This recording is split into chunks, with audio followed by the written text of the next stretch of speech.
The equation of the straight line making an intercept of 3 units on y-axis and inclined at an angle 45 degrees with x-axis. x-axis తో 45 degrees angle చేస్తూ ఈ y intercept 3 units ఉన్నటువంటి straight line find out చేయాలి. y intercepts ఎన్ని units అండి? 3 units. x-axis తో line చేసేటువంటి angle ఎంత? 45 degrees. సో ఈ ఆప్షన్స్లో ఏ ఆప్షన్లో మనకు కావాల్సినటువంటి ఈక్వేషన్ ఉందో చూద్దాం. ఆన్సర్ అండి, making an intercept of 3 units on Y axis అంటే వై ఇంటర్సెప్ట్ ఇచ్చాడు.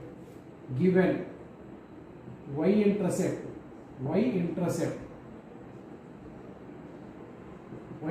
అంటే ఏంటంటే C is equal 3 and inclined at an angle 45 degrees with x-axis and given theta is equal 45 degrees. Therefore slope find out చేయాలనుకోండి, inclination ఉంది కదా, m is equal to formula ఏంటంటే slope కి tan theta. So m is equal to tan of theta అంటే ఎన్ని డిగ్రీలు? 45 degrees. tan 45 value ఎంత అండి? 1. అంటే స్లోప్ ఎంత వచ్చిందండి? 1. Slope 1, y intercept c. Equation ఏమని రాయొచ్చు? Equation of straight line y is equal mx plus c. Slope y intercept రెండు తెలిస్తే ఇంటర్సెప్ట్ ఫామ్లో లైన్ ఈక్వేషన్ ఇలా రాసుకోవచ్చు. So y is equal m అంటే 1 ఇంటూ x ప్లస్ c అంటే 3. సో ఫైనల్గా ఆన్సర్ ఎంత అంటే y is equal x plus 3.